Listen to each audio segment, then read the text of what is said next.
This week on The Big Room. 9 movies, countless episodes of the shows. That force speed is used once. They go, Master Destroyer, force dash, and they're gone.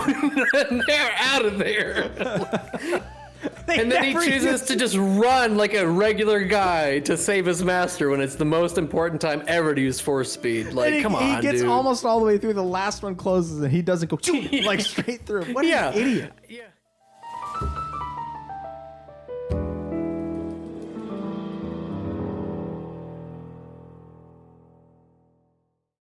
Hello there, and welcome back to the big room. Wow. Wrong movie, but we watched. It's a big year for Star Wars. Yeah. Apparently, there's some stupid new movies coming out. Nobody cares. It's the 25th anniversary of Phantom Menace. Wow. Star Wars Episode 1. 25 years. May something. This episode will be actually early.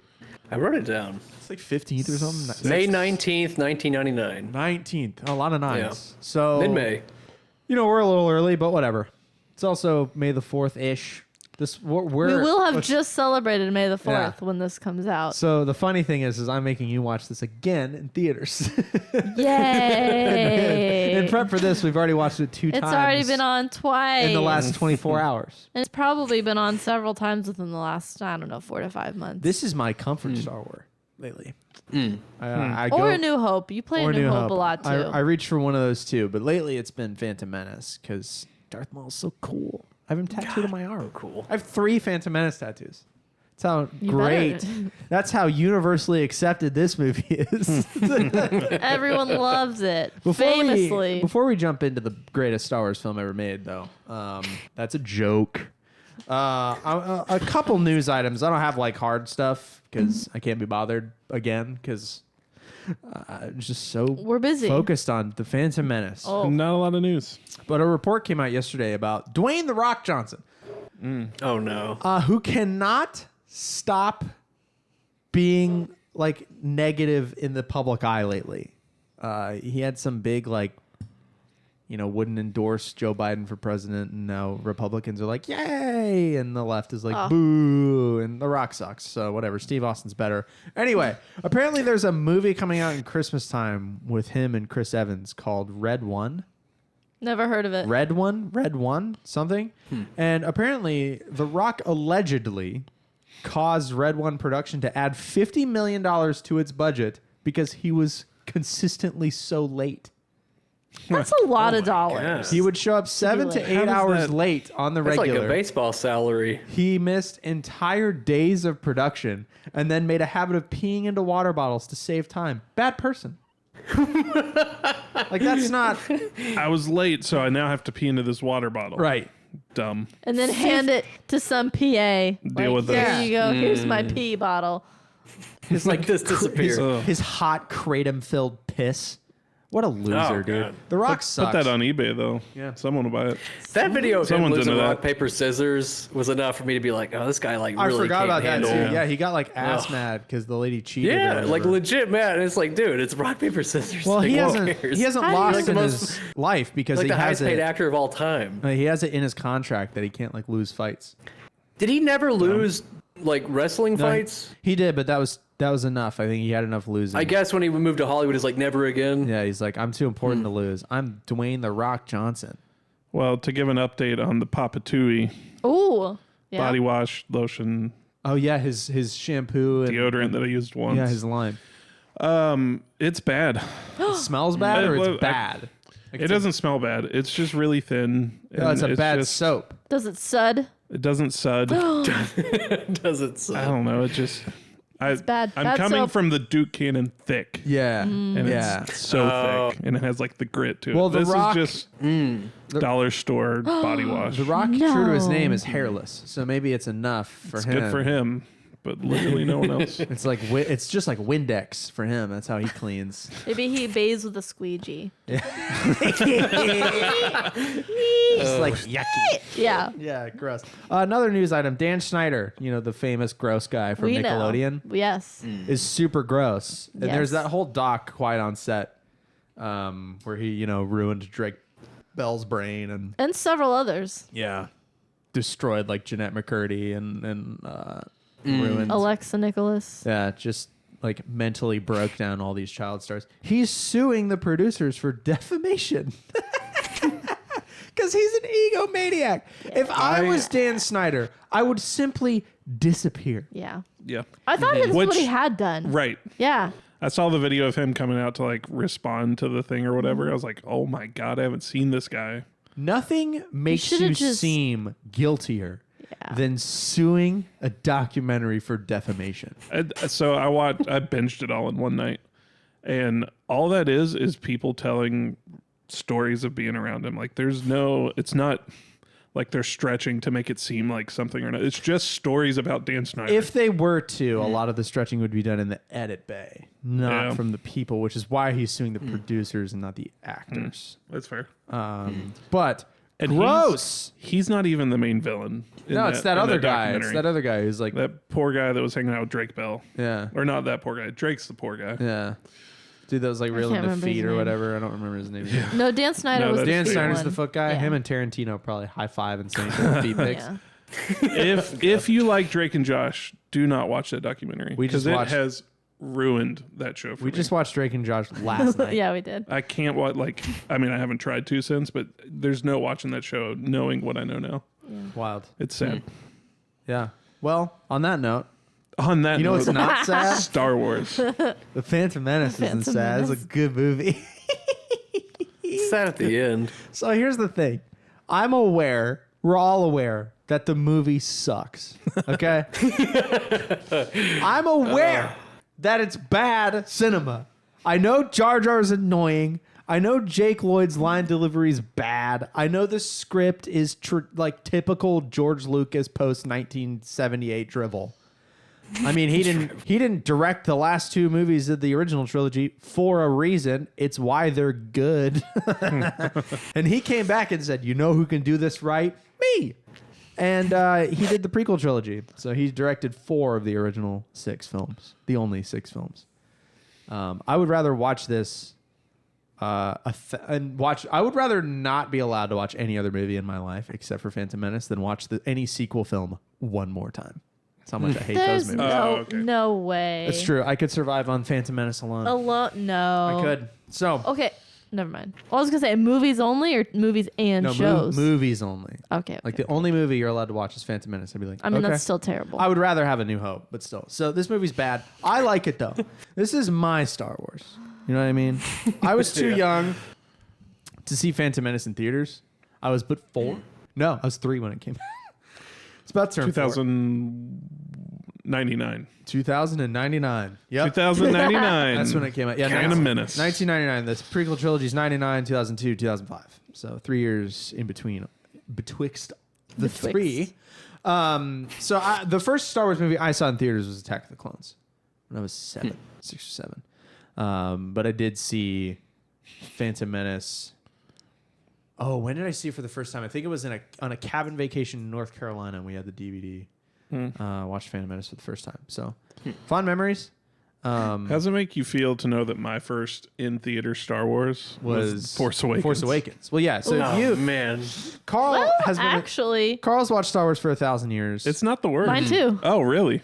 Well, you've watched Star Wars for 1,000 years. I've watched it for But 1,000 you years, had but my seen- first theater Star Wars would have been Force Awakens. I think Nick didn't see Star Wars until 10 years ago. Like any. I didn't see any of the Star Wars until like 2 months before Force Awakens came out. That's crazy. Because everyone was like, "What?" Because everyone started talking about it. Yeah, we bullied you copiously. Yeah, and then I watched remember A how New Hope for the shocking first that time was. at the office with everyone. I remember that. We had a little office party. I think Rad was there, and we watched New Hope. And yeah, I had to keep my mouth shut because, like, there's so much there that you could talk about if you have knowledge of Empire.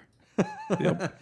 But you did not. How was the Darth Vader twist for you? Not to get too far off Phantom Menace, but like you got to. I don't remember. It was so long ago. Like I saw the OT before I saw Phantom Menace because my dad was wise. So Do you even remember or no? Sorta. I watched them at a coworker's house. Yeah. Darth Vader stuff I kind of sort of knew about what shocked me more, I kind of live tweeted the second one. Empire Strikes Back. And one of my tweets was like, or the fifth one. You can say second movie. Second movie. Second original. Stop hanging up on me. We got it. Anyway, I just want to be out. clear. No. What got me the most was the Luke and Leia brother-sister reveal. That doesn't happen until... That's the second one, right? That's the second one. Is it? No. Third no. one. I thought it was Is the it third? third. He tells Leia That feels really late. that they're sisters in the Ewok village on Endor.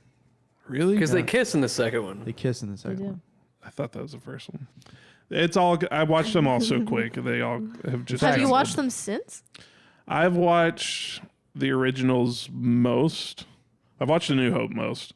This was only my second time watching Phantom Menace. Wow. Wow. I have... There's no way I have seen Phantom Menace less than 100 times. You've watched it twice in the past week. We watched it twice today. Twice in the past 24 hours. Yeah. Watched it last night at 8 and then That's tonight crazy. at 6. I almost watched it while I worked too, so I would have seen it 3 times. my And I'm going to see it in God. theaters. on Maybe Saturday, Saturday. definitely Sunday. I love Phantom Menace. I know Josh Reed loves Phantom Menace as much as I do. When we play poker, our button is actually a toy of Sebulba's Pod Racer. So we have Phantom Menace with us all the time. I have 3 Phantom Menace tattoos, like I mentioned earlier. Love this movie. Do you What? remember? You just What? had an Sorry, go epiphany. ahead. I'm just laughing. But ask me a question. Do you remember? Okay. Did you see originals first or prequels Yes. first? Okay. So I first wanted to watch these because you were obsessed with them. Haha. And at that point in our childhood, me and Cameron had crushes on each other as small children. Aw. So Cameron was obsessed. So I was like, "Hey, Dad, what if I we still watch am Star obsessed. Wars?" Nothing. And has nothing changed. has changed. We're still The here. eye roll when she walked in the door after work and I had this movie on again was fantastic. I love That's great. So, but no, my dad also showed me the first original trilogy, and then we went back. But I mean, the third one, I wasn't allowed to watch the third one until a few years after it came out because they were afraid It was- to be. it was PG-13. It was too scary. Yeah. It's a dark movie. I had the same thing. I was not allowed to watch it in theaters because I was only 10. So I saw that one a little bit after when we were going through all of them. I saw that movie at a friend of my brother's birthday party. They got it when it like just hit DVD. And we had been playing like in the gym of this church that's out by where my parents live, in their gymnasium. Like there was volleyball and basketball, and we were just playing like madmen, just running around until we were exhausted. They put the movie on, I feel like at like 11 p.m. or something. And we're all in sleeping bags, like in this big, like, you know, like high school church room or whatever, with the movie on a projector. So it's as close to theater experience as I could get for Revenge of the Sith. And everybody else is asleep, and I'm like sitting bolt upright, like the General Grievous scenes in Utapau. Like, I will never ever forget like watching Obi-Wan shoot Grievous in the chest, and he lights on fire and explodes. Oh, it's the best. Anyway, So uncivilized. Carl, what are your memories of Phantom Menace and Star Wars as a whole? Oh, man. So I was 8 years old, I think, and we got to see this in the theaters. And like, I was jealous. so, and I remember I've got a bunch of notes, and I remember one when that opening crawl came out. I was reading frantically because I was 8. I was barely a good reader, so I'm trying to keep up with everything. And like, I don't know me that I at really 30. understood anything. Yeah, I don't know that I really understood any of like what was happening. It's really about trade routes and treaties, and it's very political. It's the most political Star Wars film. I think. But yeah, so it's kind of, it's funny, like, yeah, that's like, as a kid, I think I glossed over all that. I was just like, double lightsabers are so sick. But I wrote down like 3 words, and the first is midichlorian, Yep. merchandising, Yep.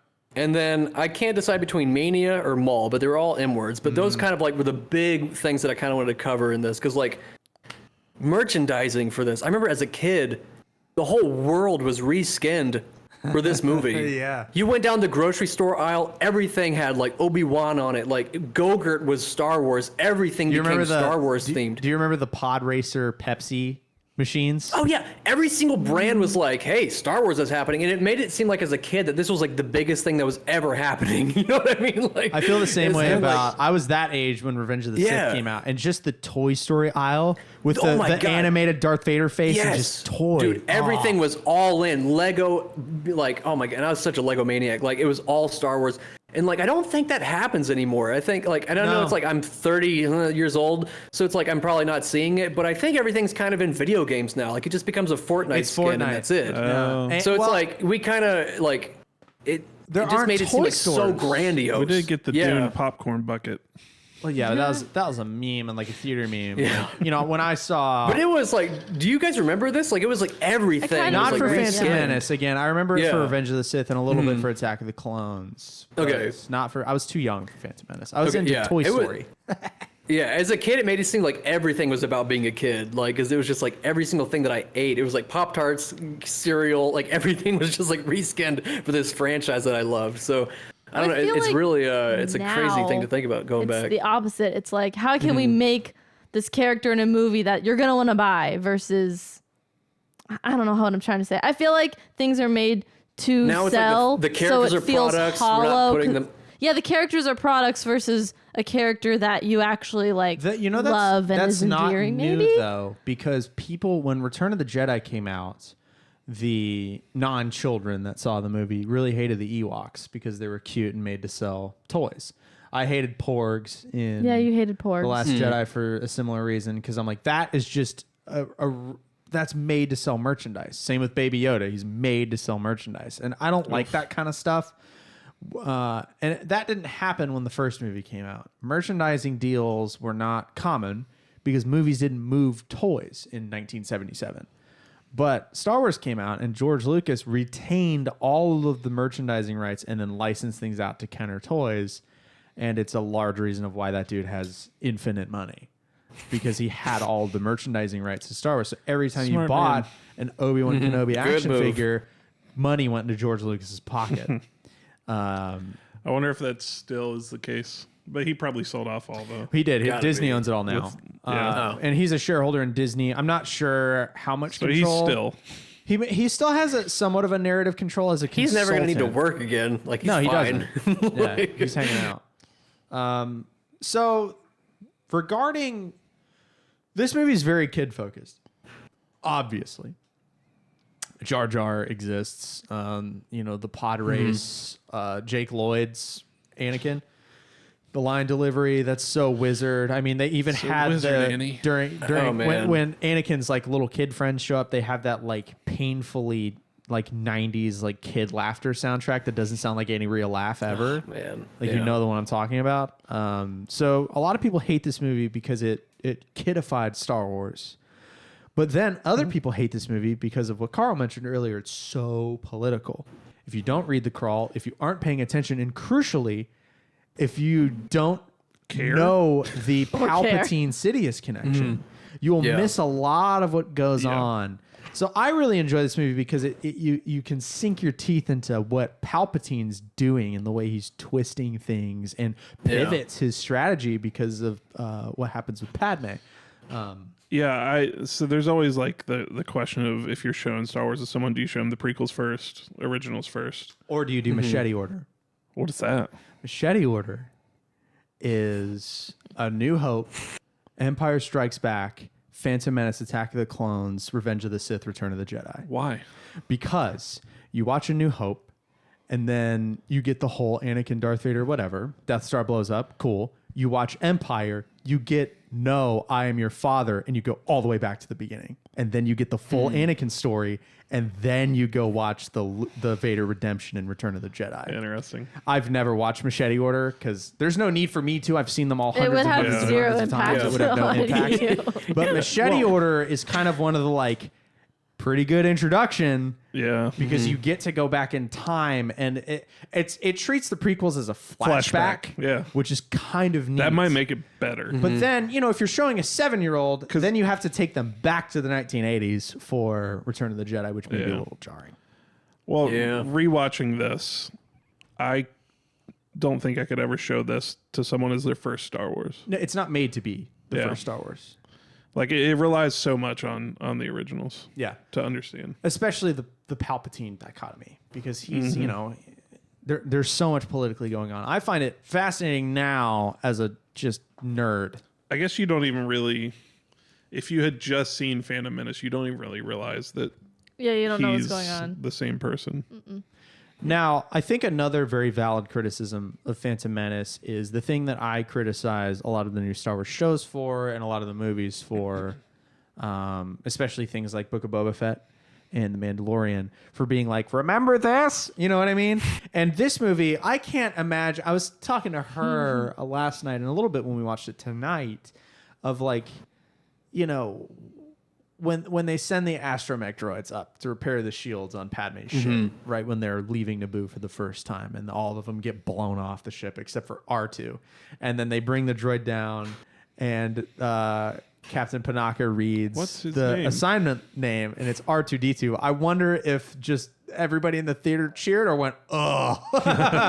And same thing, like the more egregious one almost is 3PO's shoehorning in, because it makes kind of no sense that Anakin would make a fully functional astromech droid out of nothing. Why not? Because we have TC-14 at the very beginning too, so it's not like he invented. I just don't know. Like, did he get? Maybe he gathered all the scrap parts just throughout his time. Also, like, I've been building this for years. I've been flying all my life. You're 9. Yep. I've been a There was pilot one all line my life. where he was like, "Yeah, when I was younger," I was like, "What?" Exactly. And Just to establish him as a prodigy. well, the I'm meta sure, but, explanation for it is, you know, his midichlorian count and whatever. He has unnatural abilities because he's the chosen. Do we want to harp on midichlorian at all? Sure, Do we- I like midichlorians. I'm going to defend the midichlorians. I need some explaining here. That Because it's especially around the lack of father in Anakin's life. It's I think the He's thing we're Jesus. supposed to glean from that is immaculate conception. Like the force, the force, I don't the like force that. will. I don't like it either. Your entire religion is based on the same thing. Okay, but that's different. Entire religion. And Star Wars hasn't caused any genocides, so let's relax on the whole immaculate conception thing. Midichlorians are essentially like I never put 2 and 2 together. Oh. So, midichlorians are like, I think base level for Jedi purposes, you can view them as like the Dragon Ball Z power level. Like, it's just how strong a Jedi is and their it connection just with the seems Force. funny for like that seems like kind of a high sci-fi concept kind of or It is. attribute to Well, kind of get. So it seems weird to like do that now, but It maybe is he was trying high- to legitimize it. It's high concept, but I think he was trying to ground the Force into like a biological thing. Like some people Well, it also have makes it immediately apparent, like, okay, we know Anakin is way Exactly. higher than even Yoda, but like it's just I don't know, it's Well, there's a reason it got. I'm sure it put a bad taste in a lot of people's mouths. There's a like, reason it was literally never mentioned again. Yeah, Never, ever again. I think I like it because it took the Force from being like a oogly boogly boogin thing in the original trilogy with no grounding, and it's a MacGuffin. For sure, you can use the Force to explain away anything you Everything, want in yeah. Star Wars. And I think that is a benefit, not a detriment, when you're trying to do something like Star Wars and make it semi-simple. Because Star Wars is very simple. When you compare Star Wars to Dune or like Lord of the yeah. Rings or anything, Star Wars is very simple. And that's a testament to its mass appeal. But the midichlorians, like they tried to, with midichlorians in the politics, make it a little bit deeper for people. I don't think it landed at all. But I enjoy it. But I'm like, I'm a sucker. I'm a George Lucas fan. I'm a Star don't Wars fan. Understand why you guys love, like, I know you love it because Love you love this movie? Star Wars, but like I just feel like I know you've always liked it. Well, hold on, let me finish. I know you've always liked it, but I feel like within the last like 5 to 6 years, it's become this like pedestal of the Phantom Menace. And I don't know if that's because of I can Josh. answer that might be a Yeah, no, I'm quarter-life asking. crisis. I can answer that. I think it's a little bit of that. Yeah. I think that when it comes to Phantom Menace, it's a similar kind of thing to I will loosely equate it to the same reason why everybody likes Hayden Christensen now. We shit on it relentlessly for decades. Yeah. And now looking back on Same it, reason Creed's back. right, same reason Creed's back, same reason Nickelback is in favor now. I mean, Yeah. Creed's once again like huge. They're headlining cruise I love it. tours. We're looking back on these things that we shit on for being cheesy, dumb, stupid 20, 25, 30 years ago. And now we're looking back on them with nostalgia and going, that's kind of neat. It's Simpler the times. same way I look back on my think- Nextel phone. What a piece of shit phone that was. It was my first phone. You know what I mean? This was the Star Wars that was made for our generation. Yeah. Jeff Winger said it best. It might be a toilet, but it's our toilet. It's our toilet. Yeah. And, I think that as far as the crimes that Phantom Menace commits, some of them are less egregious, in my opinion, than some crimes that Attack of the Clones makes. Fireplace scene, I hate sand. Yeah. Some of that dialogue. He started with, "Are you an angel?" The riz he had, and then he goes down to, "I don't like sand." What happened? And Jedi really ruined his game. He's so rapey in Attack of the Clones too. God. Don't look at me like that. And he's like, "Why not?" And she's like, "It makes me uncomfortable." And then I'm that haunted smile. by the kiss you never should have given me. It's like, oh, dude, stop. We'd be living a lie. Like that to me is more. Your presence is soothing. Yeah, that's a little worse for me than this is so Wizard Annie, and now this is pod racing, and yippee! There's an innocence to the first one. Yeah, and Naivety. it is not like Jar Jar sucks, right? He's a goofball I could've character. The way they try to elevate him by making him one of the most important politicians in the next two films is kind of wild. I think he's a miss as a comedic relief character, especially when you look back on the original trilogy and our comedic relief is C-3PO and R2. Comedic relief works really well when you have a character that literally can't speak. And then another character as his buddy to interpret. That's a cool dichotomy. They go off on their own at the very beginning of A New Hope, and it doesn't feel like a filler.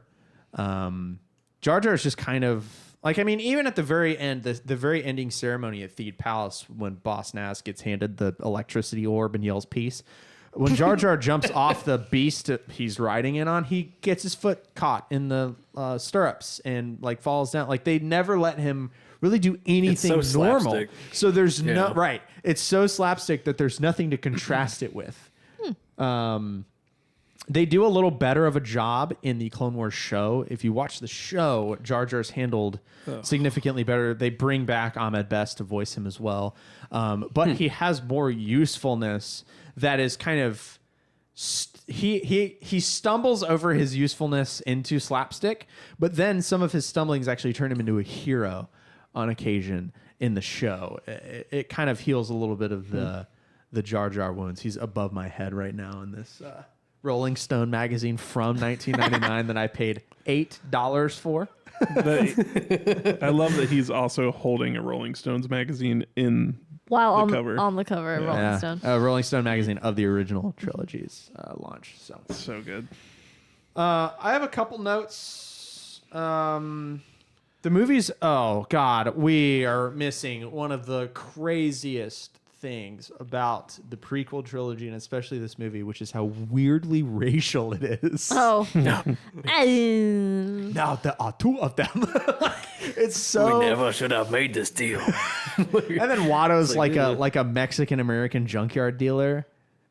You know what I mean? Republican credits are no good here. I need something more real. Like it's Danny Trejo or something. You know what I mean? It's so... I thought he was Italian, like with a wife beater, but I don't know. Same difference, really. Yeah. Like it's so rough. Just some kind of swarthy, And then like the Gungans are like almost African. Kinda Jamaican like they're almost, a little bit. or Nigerian. Yeah. It's a lot. George Lucas really was like, I want to have different alien races, and the way to make that is to draw on human stereotypes, which is a choice. Because really, in the original the trilogy, 90s. things kind of just growled or made beeps. It wasn't like they had accents unless they were people, right? Wow. I mean, Chewbacca just growled. Right. The Ewoks didn't really talk. So everything. It wasn't really like We had taking one on black accents guy. that much. The guy who voiced Watto was from the UK. Yeah. What? That makes no sense. And Watto's like the only thing he did, really, realistically. Huh. Why that accent? That man? was, I'd love to be in the Even room. that just proves your point. Exactly. That's what Toydarians sound like. I do like the politics, as I mentioned, like Palpatine preventing Jedi counselors from meeting with Gunray in order to project weakness on Chancellor Valorum and then underseat him. So cool. Yeah. Like I thought they did a good job of making that very clear too. It wasn't like very. You difficult say to that follow. Nick just went to talk. Do you understand the politics at all? Of what's I was going to happening? say, I didn't Would you follow like the my, politics. Would you like my best interpretation? I don't care about them either. Here's why you should. So, there is a separatist. There's the Republic. Yes. You know, whatever. There's the separatist. Think two-party system-ish. This is how I understand it. There are people who are nerdier than me, and this is probably a little bit wrong. This is how I understand it with the knowledge that we have just within Phantom Menace. Palpatine is obviously the Sith Lord at the time. It is unclear to me whether at the beginning of this movie if Plagueis is still around or not. Not sure. Darth Maul, I just don't know the timeline on him killing Darth Plagueis. I figured and only becoming two there number were. one. If he's got an apprentice, No, then he's exactly. probably- Well, when true. did he get Maul? But they Yeah, always 'cause of the take on rule. fake apprentices too. So I don't know. That's yes. like a sure. Asajj Ventress. So yeah, I don't know. So he's using the separatists in the Trade Federation and the blockade to force systems to sign over to the separatists and rip more political power away from the Galactic Republic. He's also being a Sith Lord while doing this, but being a Republic senator on the other side as Sheev Palpatine. Now, his home planet is Naboo. So what he's thinking is, I think that when the Queen refuses to sign the treaty, his plan has to flip, right? Because she's not willingly signing it over. She shows up in Coruscant, whatever. He goes, I'm from Naboo. If I can have her make me the replacement for Valorum with a vote of no confidence, then I now control the politics from the front seat and can do so much more to twist things my way as the Sith Lord there, rather than just using Naboo as another pawn in his separatist bag, is how kind of I understand it. Yeah. So it's all him twisting things to get Valorum out because he would get the sympathy vote. He's from Naboo. So it plays in his favor to get elected in that instance. So I just feel like the only people who care, because I genuinely was just here for the lightsabers at the end in the pod racing. that's why it works as a kid movie too, though, which is why I Yeah. think it's cool. I feel like the politics stuff was for the fans of the originals. Like The big that's, fans of the That's all that originals. is. Because And after I watched all of them for the first time, all 6, I tried so hard because I watch you guys be such huge fans. I tried so hard to be that person, and it's just I'm just a filthy casual. I don't care about the That's okay. just give me lightsabers, give me some cool Force stuff, and I'm happy. Here's what it is, I think, for me was you get these movies, you love them so much, the video games only give you so much. So we're grasping for anything to give us more Star Wars. Yeah. I Yeah. want more of this. That's- And yeah. This was new. Well, This and was we're- like when the we're- first. This was like it felt like it was like the aligning of the stars. It's like I can't believe I'm alive for a new Star Wars. And it like I get to see crucially- the next thing. Like when we were watching it, they hadn't finished yet. I remember a world before that's Attack of the true. Clones and before Revenge of the Sith. the story was And still it was, open. it was open, and then they made more, but And whatever. there was so much fan stuff written in like other novels that I guess like There are kind of maybe hundreds are of or not legends. canon. So like I was like taking in anything I could like with books and stuff That's like that. but interesting. To get the new I like remember- official thing, it was like yes, finally. Like, it was Because so for me, it exciting. was I watched all 6 plus 7 in 1 year. Yeah, which is And it was just like, this That's is crazy. too much. you didn't have like whatever, however many years, 20 years of Yeah. 6 movies. And like I remember going to the library and borrowing out the like Django or Boba Fett young adult book. You know what I mean? And learning more about all those like encyclopedic that would like break down like the different parts of the lightsaber. We would get. It was like the Scholastic books where you learn about like frogs. Like they had that, and we would learn like, oh, this class is called the DC-15. That's super cool. Yeah. The lightsaber goes in the lightsaber. Yeah, like learning about kyber crystals, something that's never mentioned in the movies at all. And you're like, oh, I know how a lightsaber works now. And I love that that's all there. I just you can't don't be want bothered with most of it. You're the same way. Yeah, I don't. The only reason that I know as much as I do is because of you. Yes, osmosis. It's just happening to you. I don't know. I've got more of a history of it than Nick does just because I watched it more as a kid. But yeah, I mean. I've got a bunch of Star Wars books right there that you're looking at. My Star Wars is all your fault. One of them is that Master and Apprentice book there I recommend. It is but those aren't canon anymore. No, right? these are. Oh, okay. I only own canonized. Only canon in this house. No. Not for malicious. Not for malicious. We burn reasons. the rest. Not for malicious reasons. I would love to read some EU stuff. Especially like the books that involve Mara Jade and Luke's Jedi School and stuff that they kind of riffed on. But that one's a Obi-Wan and Qui-Gon book from before Phantom Menace when their relationship is really strained, and then we like heal it to get to the point of Phantom Menace before Qui-Gon croaks. So it's a really good book. I think I might have read that. It's very, very good. 3PO and R2 shoehornings. Okay, I have an R2 fun fact that Nick might enjoy. So, for the prequel trilogy, the R2s, obviously there was a team of people, but the guy that headed up the team that built them was Grant Imahara from Mythbusters. Really? So he built and puppets R2 in the prequel trilogy, starting with this. And I believe, I couldn't find where I heard this from. It may have been a tested video from Adam Savage, I think. So this is a possibly incorrect anecdote. I'll start with that. But I believe that one of Grant Imahara's early jobs on Phantom Menace was paint matching the R2-D2 blue that had been lost after Return of the Jedi. Like they didn't know how that blue was made. So he reformulated the blue and painted the R2 unit. So yeah, if you see that's awesome. All the R2s running around, that's Grant Imahara. I didn't realize it. Yeah. Rest in peace, Grant Imahara from Mythbusters. Yep. Also, another fun fact, the English-speaking pod race announcer in the pod race scenes is Greg Proops. With the two heads? Yeah. Oh, yeah. That's Greg Proops of Whose Line Is It Anyway fame.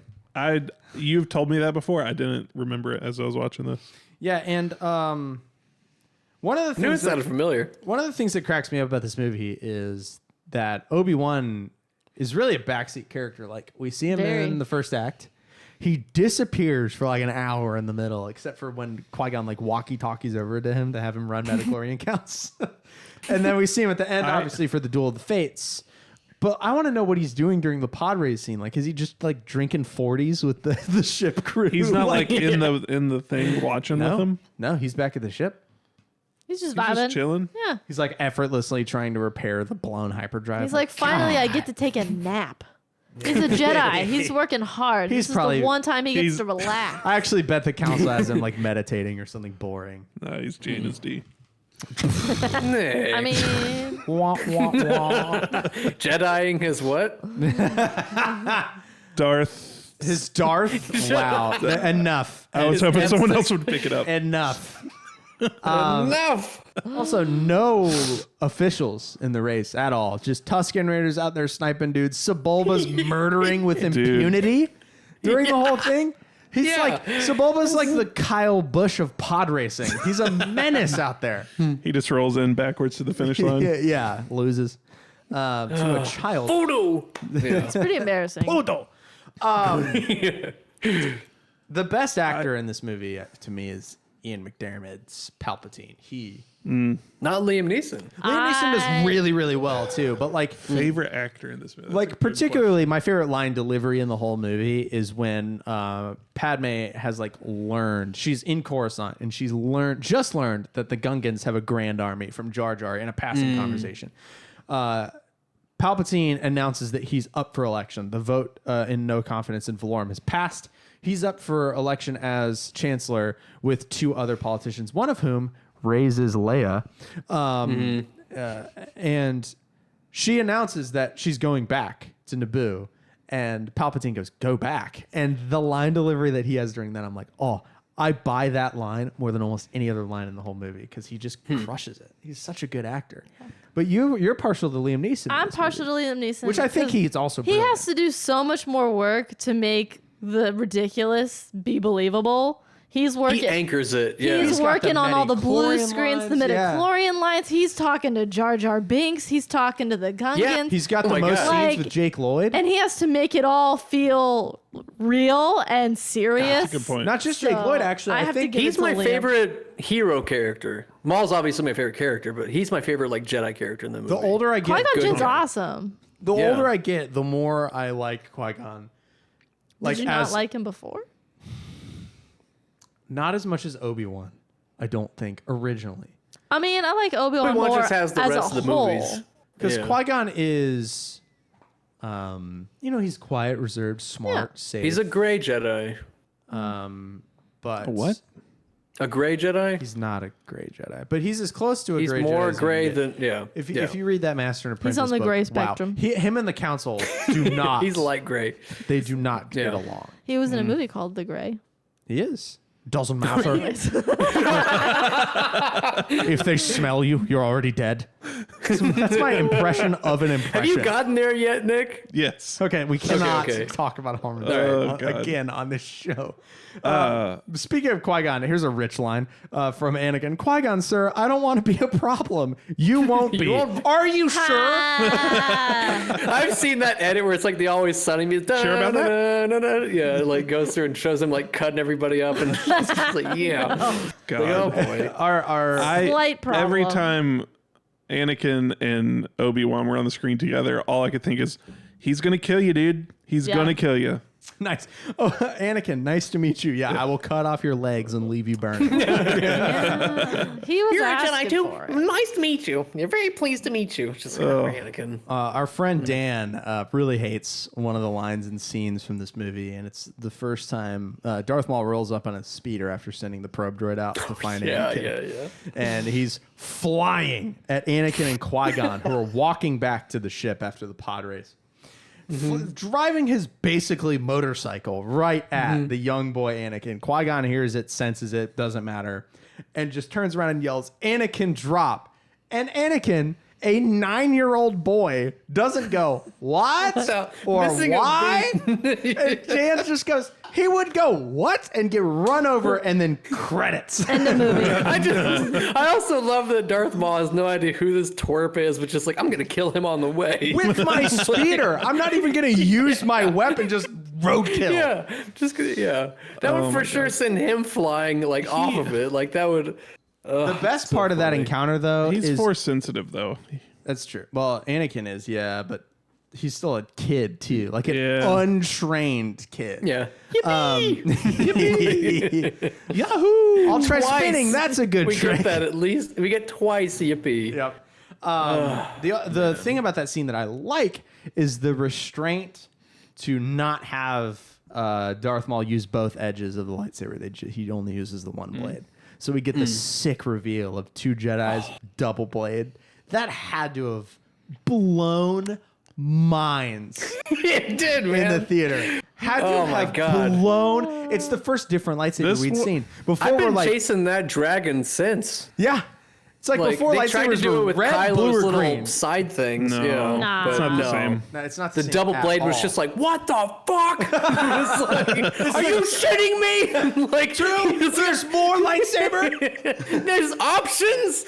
Like, holy shit! Like, this is before the purple blade.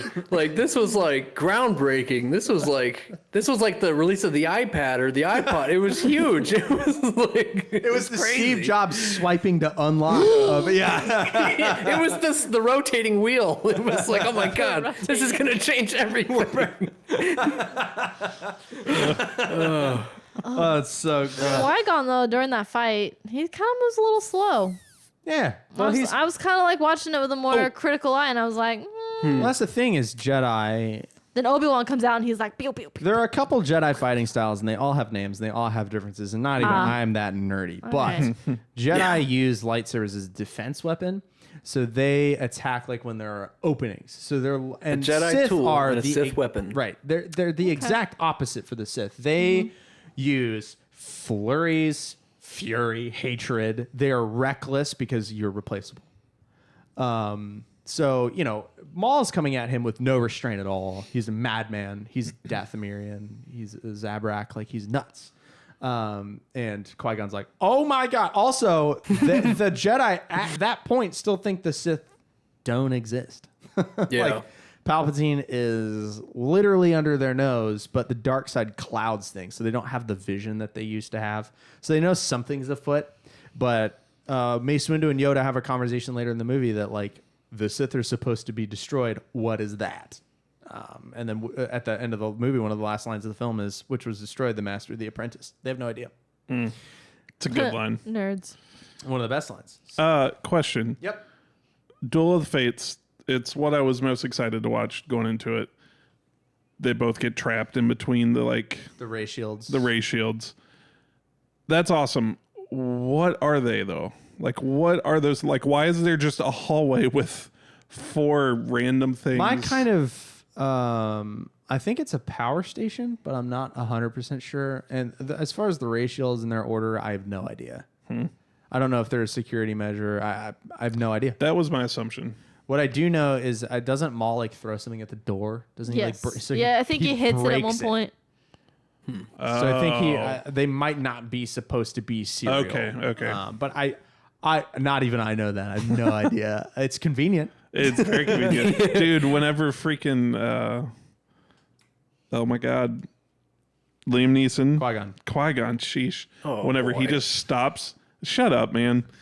Whenever he stops and just closes his eyes and is meditating in between. That's the difference between Jedi and Sith theory. Again, So good. He sits and uses the time to collect his thoughts and meditate. Yeah. What This is is kind What of is Maul related to doing in that. that scene? He's He's pacing taunting, back and like, forth like a jabbing madman at the- and poking the yeah. thing because Was this the first reference of the living force in this movie? Or was that in the original trilogy at all? Because I don't remember I it. think it was. I mean, I think it was in the original trilogy. They're talking about the Force and use your Yeah. ancestors. and the connection. They talked about the living force, though? I don't know. Okay. I don't know if that terminology. I is couldn't tell used. if that was like a new kind of, new ground along with the midichlorian kind of thing. He was just like, all right, let's open this up, and there's 2 different Possibly. kinds or what. But yeah, I don't know. Nick. But Well, this could be for all of you actually, except for Danielle, who's heard this fact 1,000 million times. But I assume Carl knows it as well. Do you know that we have? This is our second movie in a row with a certain Pirates of the Caribbean actress. I do. Yep. You do know, okay? Yeah, Keira she's- Knightley is in this movie. She's I looked. Yeah. is she the fake queen? Yep. Yeah. I knew she was one I of didn't them. I couldn't tell recognize if her. it was her. I had So to she's- look at a back and forth picture. I'm not to see it. actually certain if she's every single fake queen. I assume she is. Oh, are there I think multiple? she is. No, anytime she does something Hang on. official, it's Padme in it. Right, but the decoys, I mean.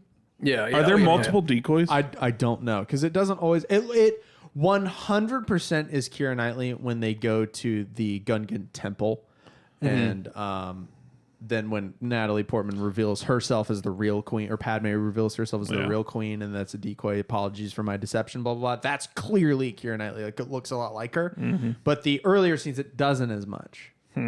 So I don't know. I The think makeup it is her really and all. I think hides it it is. so I think it well. is her too. yeah. Because there's so much costuming too, and I saw you frown at the voice, the queen voice. I was going to say she dropped both her, queens, even Natalie Portman, just absolutely boring, dull, terrible jobs at line delivery. It's on purpose. It's awful. It's on Why would purpose. they do that on purpose? She's dropping her voice so that, like, when she's Disguising a decoy her. or whatever, it's not as easy to identify her. When they do that, it's not just her. They drew in that in effects afterwards too Yeah. to drop it. Yeah, But I mean, the line I mean, delivery that makes is sense. the She's line also, delivery like- is still very like. she's also very I am the wooden. queen. She's so boring, she's like dude. 16 years old in this movie. Yeah, but so. she's done several movies before this. Right. So Yeah. just saying. And When Just she's- saying, she's a great Natalie. actress. When she's not being the queen, she has significantly better line She's a delivery. little better, Like but when she- Qui-Gon's like, the That's queen true. would approve. And That's she's true. like, well, I don't approve. That's and she's got better. an attitude, and it's cool. It's groovy. All right, I'll give you that. And again, it's child actors. Yeah. Like a grain She of also salt, feels way older than 16 right? to me in this movie. Like for a second, it was a little She seemed like creepy, a child, I the don't relationship know. with her and Anakin. And then I had to remember, like, she's supposed to be like 14, Yeah. She's 16, 16. Yeah. I think according so. to Weird Al Yeah. in the song. Okay, there was one part where they were leaving Tatooine, and she goes like, Anakin's like, I miss you too, only I, and then she goes, miss your mother. Yeah. Connect those dots. Why is that? I miss you too, only I. You miss your mother. It's like, what do you mean? I can't. I mean, what What are else they- is he gonna miss? He's a slave dude on a dirt rock. Like, I know, but she like it's like it's oh, a I good can't- guess.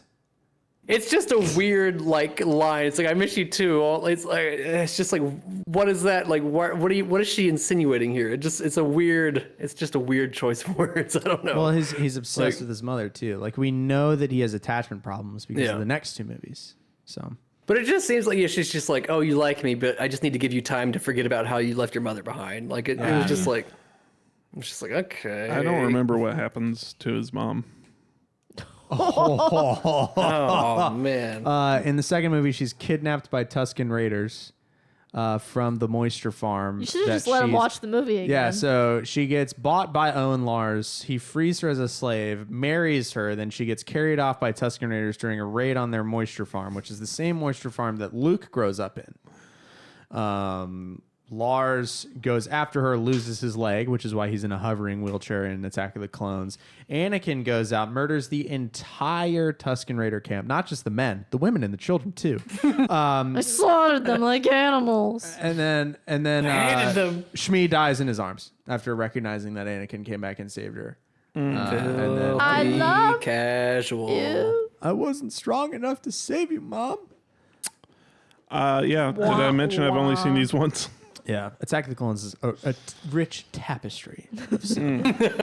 Maybe I'll go from here and watch the other two. You should. I kind of wanted to, and then I came home and Cameron put Phantom Menace on again. Sorry, my dog's digging at the carpet. Is that what that noise was? Are you digging to Australia down there, you mutt? What a rat. Got him. Profi. So,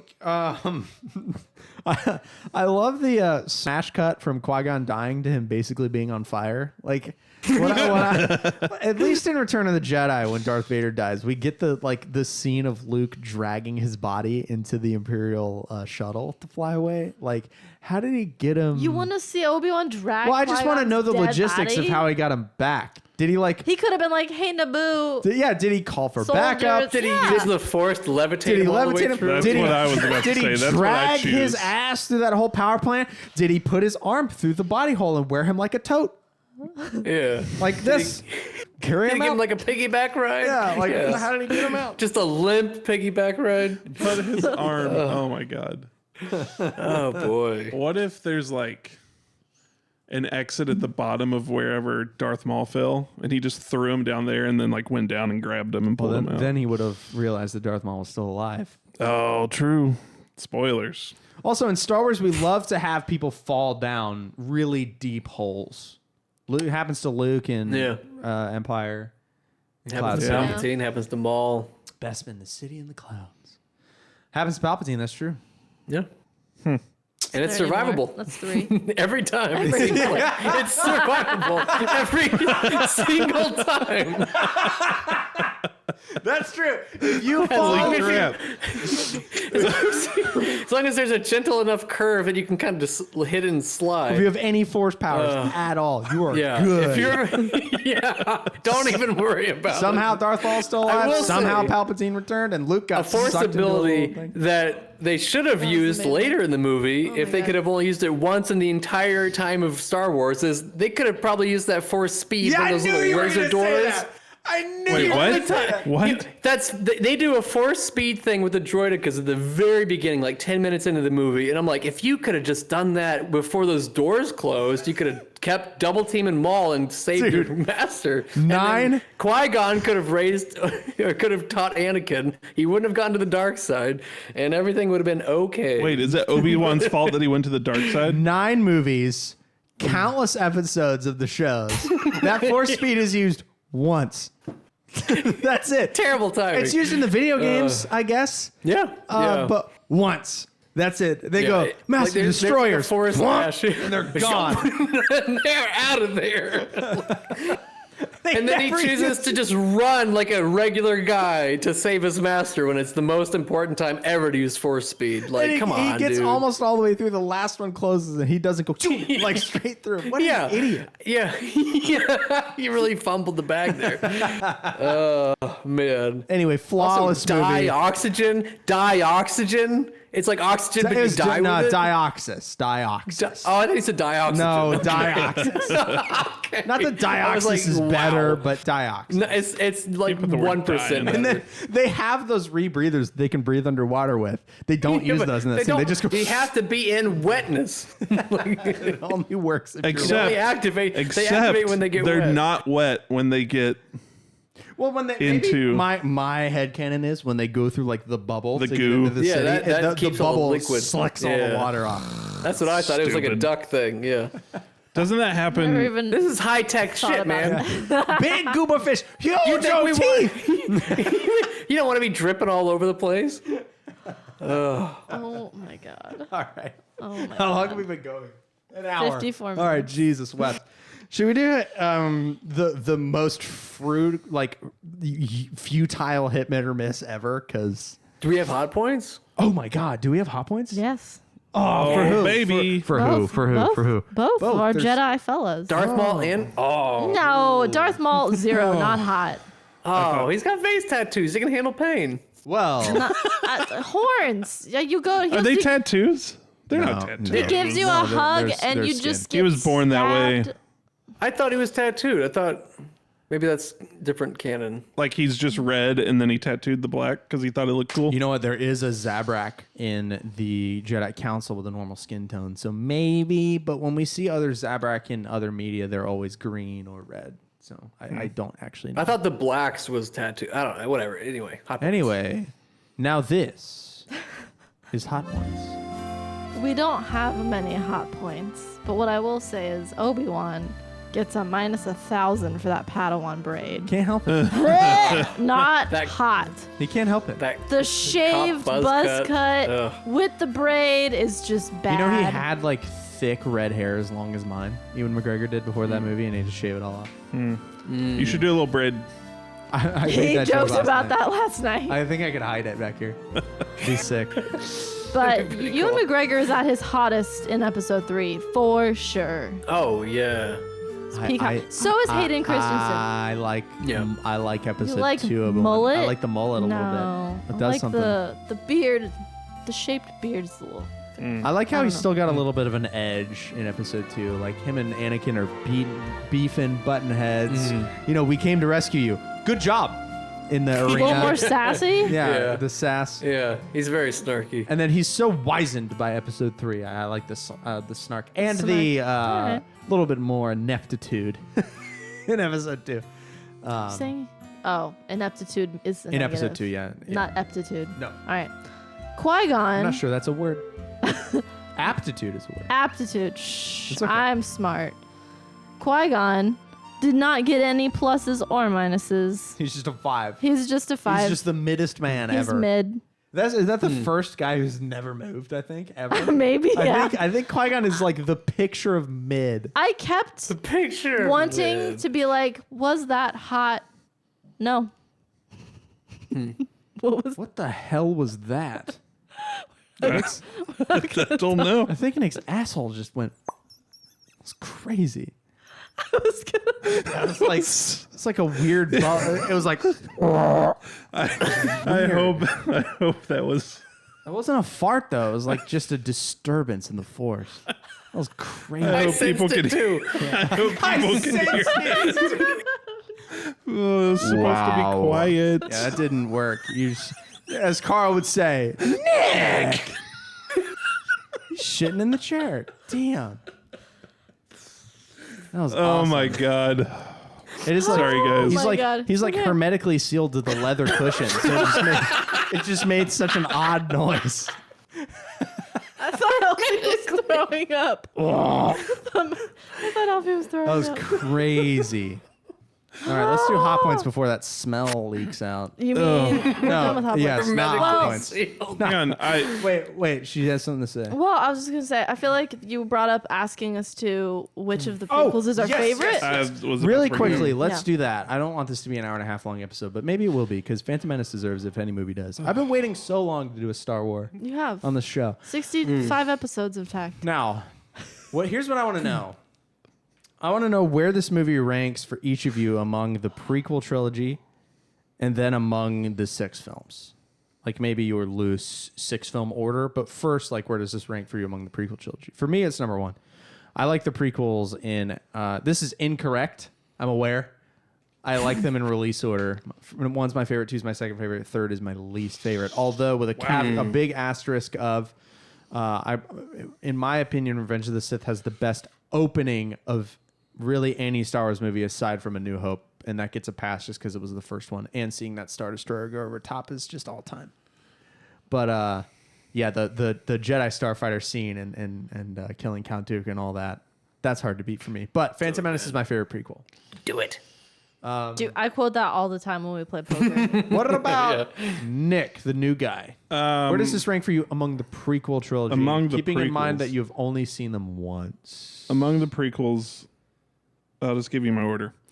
Yeah. 3, 1, 2. That's the correct order. I can't deal with teenage Anakin. That's the correct order, actually.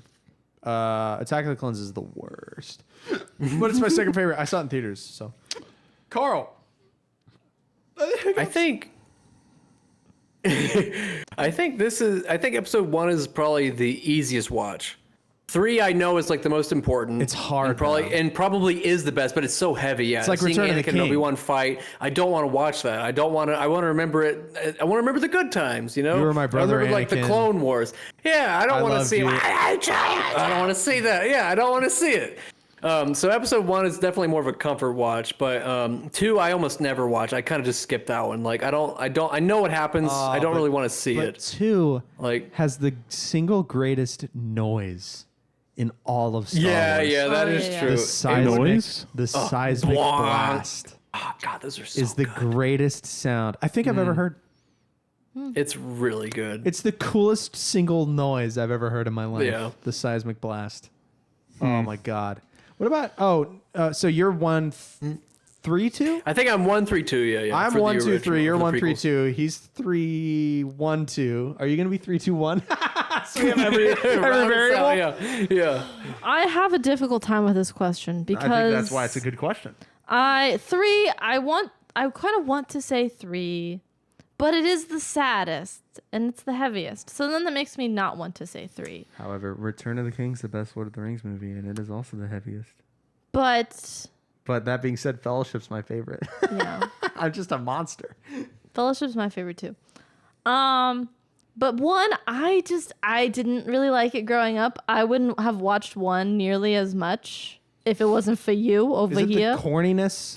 I don't know. I just think it's kind of We'll like get to more of that with the Hit and Miss. CGI doesn't hold up for me, so Ooh, it looks yeah. bad. I'll get to that in a minute, too. I have something to say It about looks that. bad. The politics are like, I can appreciate it, but it's kind of boring. And Jar Jar's cringe, and the lines are cringe. So I'm just like, which leads me to 2. But how can I pick 2? Because I hate sand. But It's rough and think coarse of and all the irritating. quotes and memes 2 has given us. It's a lot. It's really good. And I think it was my favorite as a child. Dad. So I think, Ton Wee's here. I mean, come on. 2 sets up so many things.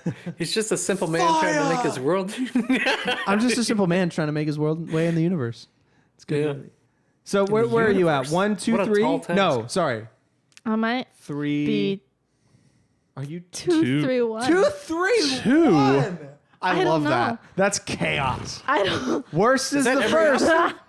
No, it's not every. I think there's got to be at least Well, 12 3, 2, nine yeah. variables. Oh, right. I don't know how math 3, 1. works. But we're all different. We are I all know different. that mine is wrong, but I can't pick 3. It's too I don't think sad. there's a right Natalie way. Portman's heart Let's, breaks. Like I can't. Let's actually not do all 6 because That's we'll too be, much we'll be time. here We'll for be the here rest of our forever. lives. Yeah. I want to. Yeah. I have one more thing to say. I forget it now. Oh no. What did you just mention? CGI. Oh, yes. CGI, yeah. Oof. I feel like, and I don't have the energy, time, I don't care enough to prove this, but I feel like the DVD release looks better because there's less pixels. I had that same. I don't remember it looking as bad as it did No, when I I think- watched No, it last yes. night. I don't I was think- pre-watching it. I Wait was a like, minute. Jar Jar looks like a pre-render. It's Yeah. like, Did we, it's like it looks like there needs to be another layer of He's like almost Where'd like you guys detail. watch? Like, what'd Disney you stream Plus. on? Yeah. it's where Disney the Plus. movie is. Well, did I didn't you know if not? you owned it. I or- do own it, but I watched the Disney Plus version for ease. I was just curious. Yeah, because I had the same thought. Like, this Yeah. feels like remastered, and everything just felt so smooth. Now, Like, Jar Jar's Everything- skin yeah. looked smooth, and like the depth perception was off. it's odd. Most of the vehicles and everything felt good. Like the living animals Droids felt look like they pretty were good. not ready. Yeah, and like there was one scene with like the main Gungan droid battle where the AATs did not seem done. yeah. But other than that, I was like the mechanical stuff seemed fine, but the living Yoda's things were awful. rough. The yeah. the Gungan droid battle that happens on like a Windows Vista wallpaper. Dude, yes. Bad. It's bad. Now there's actually all those reasons are not why I don't like the Disney Plus release, which is the Blu-ray release from 2000 and whenever they did the Blu-rays, 12 or so, I don't remember, 11. The number one reason that I prefer the DVD version from the 2000s is Puppet Yoda is better Yeah. to me in this movie. Okay. Wait, the original was Puppet? The original has a puppet. Oh, dude. So what else did they change? Because I was wondering if they did any other like post launch I couldn't edits. tell you, but There's I a know couple- the Puppet Yoda is the big change that stands out to me. Okay. They use CGI Yoda from episode 2 and 3. They retcon him into episode 1, which is why he looks odd. Yeah. Because he wasn't originally digitally supposed to be there. They're superimposing him over a puppet. The puppet now looks nothing really like the original trilogy puppet from Empire and Return. Like, he looks wonky. His face is too like flat and long. Like, he just looks kind of strange. But that puppet, there's a certain line, I cannot remember the line for the life of me, but the Yoda makes a certain expression in the puppet version that is a little more wide-eyed and wild than the CGI version, which is a calmer, more put-together Yoda. And obviously in the OT, he's a exiled madman. But I dislike CGI Yoda. I dislike most of the Blu-ray era touch-ups, like the added to Darth Vader when he throws Well, cities. and there's stuff too where it's like when they first, at the beginning of this movie, when they first get to Anakin, there's like creatures walking in the background that they added in for just because. yeah, well, they Like, did a lot that. of meaningless stuff. George it feels Lucas like. can't leave anything well and good alone. Yeah. The original trilogy is crazy different. And actually, there have been a lot of changes to the original trilogy backgrounds, chiefly with Cloud City, with the Blu-ray release that were not there in the 2004 remasters, which is what I grew up with. Now, the 2004 remasters are hated too, plenty. But those are that's like my OT. That's what I like. So, hit or miss, shall we? Yes. I'm going to start because it's obvious. Yes, It's a sir. hit for me. It's my favorite prequel movie. And it is probably my 4th favorite Star Wars movie of all time. So, Wow. what about you? I think I have to go mid. Divorce. For quality of movie as a whole without nostalgia, it's kind of mid. I love you. Yeah, I mean, I'm sitting here going, there's no way for me to be objective about this movie because I just love it too much.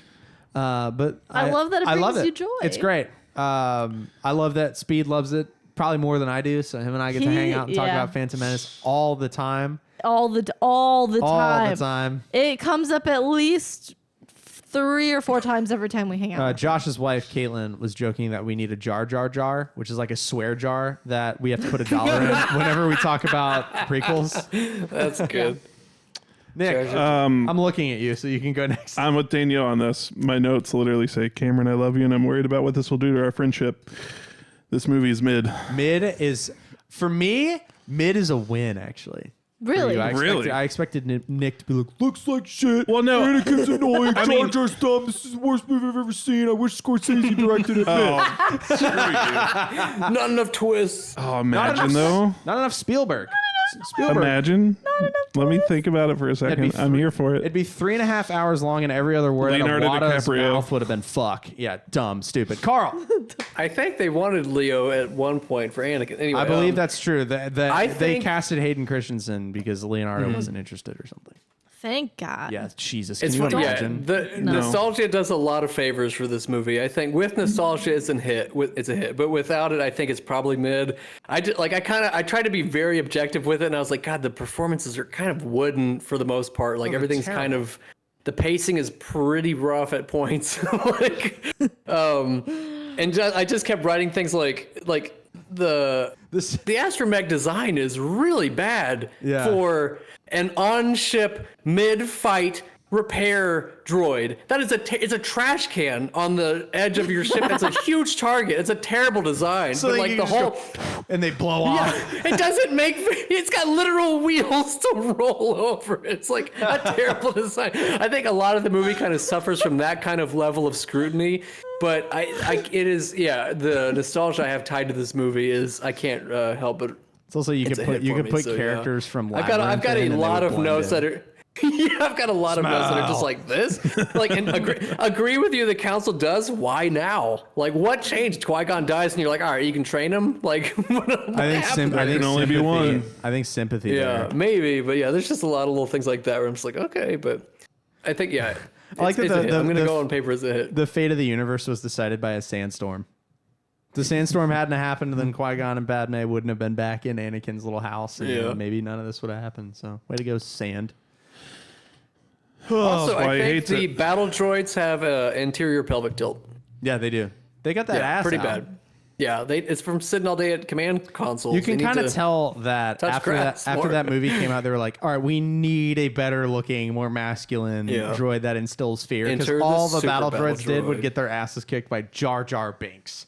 So hence the B2 fumbling super ball. And supers were awesome. In the Republic Commando video game, though. super battle droids were terrifyingly strong. They were awesome. They're like the elites Republic from Halo. Commando is sick. Such a good game. I might play it as soon as we stop recording. All right. So that's 2 hits. I'm going to take Carl as a hit, and I'm going to claim that as a moral victory. That's good. Yay, Star Wars. Yay. Yeah, man. I've been waiting a long time to talk about Star Wars. I'm going to celebrate May the 4th, which for us is in a couple days, by getting another Star Wars tattoo. But not Phantom Menace this time. I'm getting an Attack of the Clones one. So prequel. a clone, as it were. Still prequel. Yeah, prequel sleeve.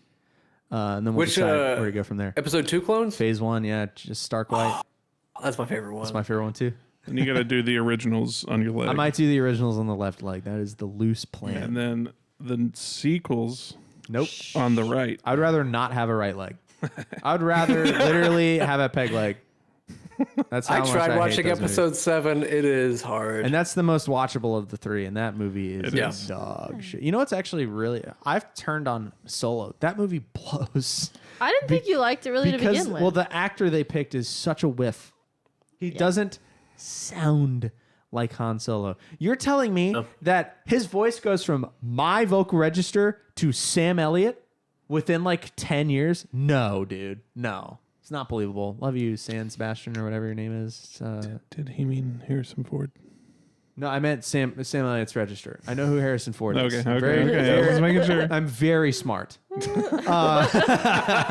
Now, speaking of huge trilogy franchises oh, boy. and old releases coming back to theaters, this episode's happening because Phantom Menace is 25, and those movies, Phantom Menace is back in theaters until, I believe, May 9th. So I can see it so many times. It comes out tomorrow, actually. Yeah. As we record. No. Yes. As we record this. So another film of my childhood, I'll be a little bit later. It was probably 11 or 12 when I saw these films for the first time. And they are another obsession of mine, not nearly to this degree. But the Lord of the Rings trilogy, the extended editions, are coming to theaters in June. I believe it's like 3rd, 4th, and 5th or something like that. It's a Saturday, Sunday, Monday, and I don't think it's beyond that. So that's going to be a lot of, like, goodbye. Yeah, I'm Like, I'm not coming to all those. You're not going to watch 4 hours and Nope. 20 something minutes of Return of the King on a Monday. I am not. am going to do that. Now, Nick has only ever seen, from what I understand, Fellowship of the Ring and maybe Two Towers. So the first one I watched with my brother-in-law. Recently as well, yeah? Yeah, I mean, Within the last 15 years. yeah, 4 years ago. There was very much I'm sitting on the couch while this movie's on. Like, Okay. while this movie's on. So I wasn't super invested. I tried. I got lost quick and was just They're definitely just kind of there. movies, especially I remember the trees that aren't trees. Ents. That's Two Towers. Actually. Oh, Yeah. so yeah. So you may not have seen I Fellowship. I have just a couple scenes in my memory. So I'm excited to like. You know, you expressed wanting to see them for a long time, or I've maybe twisted your arm in that regard. Because Josh and I love them so much. Josh is perpetually reading Lord of the Rings. I mean, that is certainly a huge reason why I want to watch them. But So they're coming to theaters again, as I mentioned. However, I don't think that, with knowing your brain, and not just your brain, but everybody that I've introduced these films to, I have brought them over, extended cuts, and handed that person the remote because there's a lot going on. It's Tolkien. He's just insane. So that you can pause the movie and ask questions. I don't want to do that in a theater. And I don't want to have one episode where we try to fit in all 3 films. yeah. So although the movies are coming out in June, the rest of May, we are going to spend 3 weeks each week on one of the movies, starting with Fellowship of the Ring next week. And hopefully, if it works out, featuring the acclaimed and astute Josh Reed in Daniel's seat for all 3 episodes, because Yes. he is a Tolkien freaking nerd and he knows way more than I do. And I know a fair bit, but not book stuff. So we're bringing book stuff guy in. These might turn into me just sitting here just learning from both of you. I would like when we're watching it, obviously I want you to pause and ask questions, but only to the degree where you don't get lost so that there's still content for the show. Right, yeah. But Danielle, we're not kicking the woman off. She will be not behind the cameras. She will be literally behind the cameras in a I will be literally behind the camera. more of a producer's seat. She'll see me pop in every so often with a nice hot take. She will still have a microphone. With a nice Hopefully hot still point. hot points. Still hot point. Well, we have to continue the legalist Will Turner debate. Oh, right. You know? Yeah, for sure. We I'm gotta do curious to see, watching from this lens, how legalist will stack up. Because we haven't seen them. We'll They're- see. These films are so heavy that I have not watched them, and you have not watched them since No. probably 2018. It was when we watched them with my sister doing what we're going to do What with we're Nick. gonna do with you? So 17 or 18. It was yeah. no 8. It would have been 2018. I think 18. So it's been 6 years nearly since I've seen them myself. So I haven't seen them nearly as many times as Star Wars, probably a dozen times.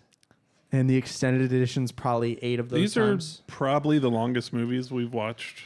I believe on the show? I believe Return of the King is the longest movie that wasn't the extended edition of Return of the King is the record holder for the longest movie that wasn't created with the intent to be the longest movie. Because I think Gone with the Wind is still the longest movie until until Return of the King. Until Return of the King. Return of the King is longer. Gone with the Wind. And there's no intermission in Return of the King. Well, It's you just can make one. 4.5 hours of Just- bludgeoning you with sadness. You can just hit pause. And then Yeah. happy tears at the Pause. end, but still tears.